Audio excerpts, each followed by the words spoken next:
Hi everyone, happy new month. Welcome to the month of April 2024. And I'm wishing you that in this new month you fulfill all your goals, all the things that you have ever desired. God will fulfill it in your life in Jesus' name. It shall be a month of good tidings, great blessings, abundant joy, peace, and laughter in Jesus' name. Amen. So today I want to share a story, and then I also want to talk about our mind. There's reason why I picked this topic because have you ever sit before and you start wondering, like, the discussion you have with someone will start ringing back in your head, the book you read or the video you watch or a clip you bumped into online in online space that you so okay let me view, or a song that you listen to start ringing back in your ear and you start thinking about it, something like that.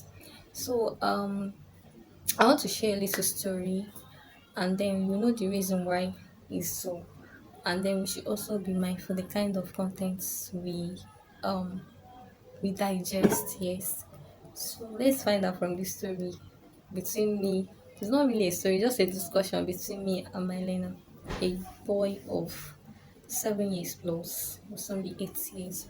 So I believe from this story you will learn a lesson because I'll be picking out two lessons from it from this discussion. Okay, I have this little boy in my class that is always, sometimes it's not that he's always, sometimes he's absent minded, but he's a smart kid. Yeah, he's a smart kid.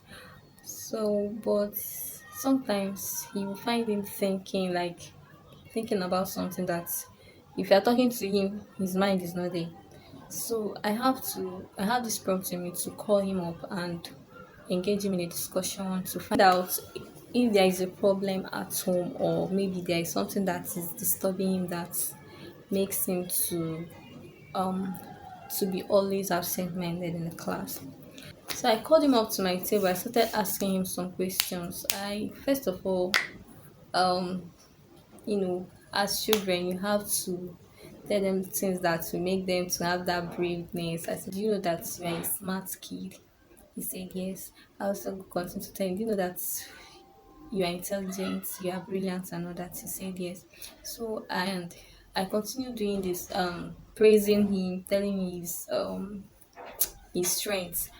Then you know why I'm doing that is because I want to give him this safety, this comfort that he can you know ask me anything or confide in me. So after telling him that, then I now ask him this question: is there any problem? Why is it that you're always absent minded in the class? Then he now responded back with a question.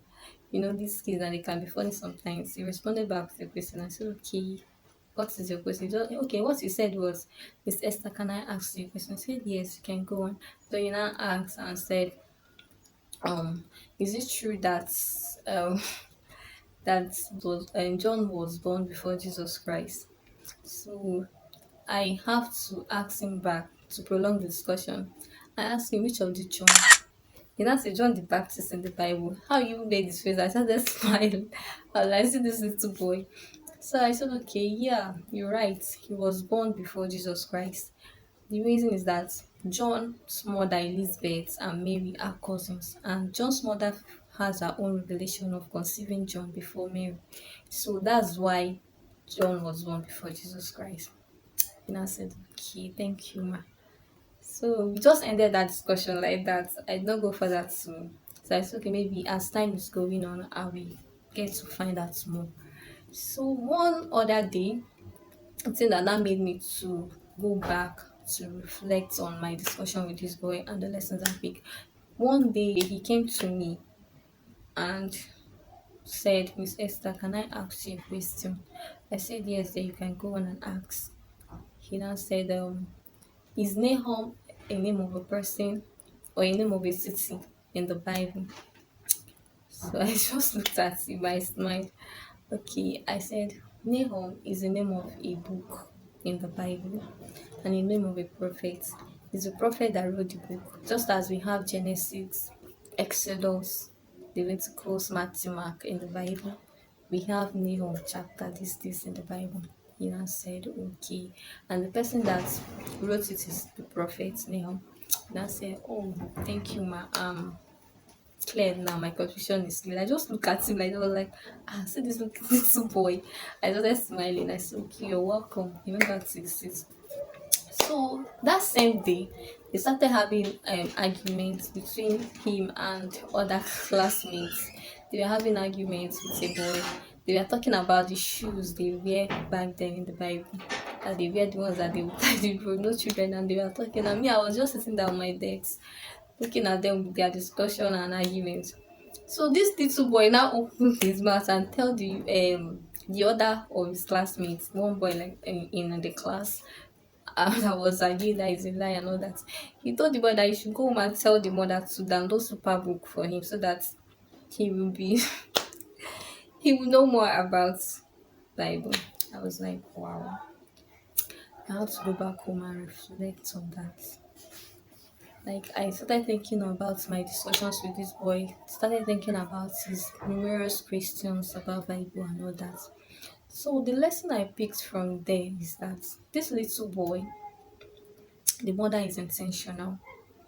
Yes, the mother is intentional in the things she allows the children to feed on. She's so intentional that she have to download this super book because I have to call him and ask more about this super book. He said that the super book is a Bible cartoon for children. I was like, wow. Because the mother is intentional in building their knowledge, in creating that knowledge of the Bible in them, which will also help them to know more about God. I'm not saying that other cartoons are bad, but what kind of cartoons do you allow your children to watch? The things they are feeding their mind with, is it helping them to grow spiritually? Is it helping them to grow in other areas of life? Because some I noticed that children they capture more on visual things, content. They capture because anything they use their eyes to view, it's just as if the thing will go and stick on their brain. So these children they learn more with visual, and anything they see visual in a visual, like anything educating visual, they will never forget it. So as a parent, what kind of things you allow them to watch? Will you just give them your phone and allow and just go and sit, relax without monitoring what they are viewing? Because the data can be on and something might pop up, they will just click on it and start viewing. So what kind of things do you allow these children to view? So that's one lesson I learned from there. Because there was a time we are even talking, you have to tell me that he's almost done with the Old Testament of this Bible super book, and he's also watching the New Testament as well. So I was so impressed. I really admire the mother. She's so intentional in making sure that the children know more about God. So as parents, you should also be intentional in the kind of things you allow these little children to feed on, because they are the future generation leader. They are our future leader. They are the ones that will lead this nation or your nation, wherever you're watching from, in the next generation. So we should be careful the kind of things we allow them, especially now that technology is now advancing and all that. Everything is now technology. So what do you allow them? Okay, so now the second lesson I got from there is bringing it down to be the adults. You find out that whatever you feed your mind with, whatever you feed your eyes with, you find out that you start thinking about it. Just like they say that whatever you feed your eyes with affects your mind, which means that anything you read, anything you view, even anything you hear with your ear, you listen with your ear, or any discussion you engage yourself with, you find out that you will start thinking about it whenever you are alone or start reflecting on anything. You start thinking about that thing. So whatever you feed your mind with, your eyes with, whatever you feed your eyes with usually affects your mind, affects our thoughts.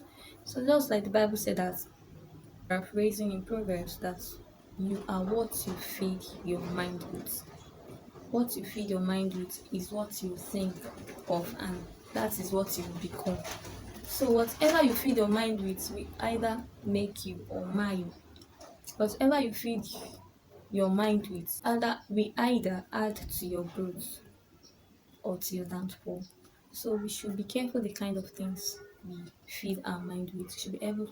We should be mindful of the kind of content we digest online, the video we watch, the things we read, even the audio we listen to, even discussion we engage ourselves in. We should always be intentional in reading things that will add to our growth because I've experienced it. We should be mindful of the kind of books we read, the kind of music we listen to, the kind of discussion we engage in. We should be mindful of it, yes. Then we should be intentional in feeding our mind with things that will add value to our life. Just like the Bible says in Proverbs chapter 17, verse 20, to paraphrase that we should keep our mind, our hearts with all diligence, because out of it springs the issue of life.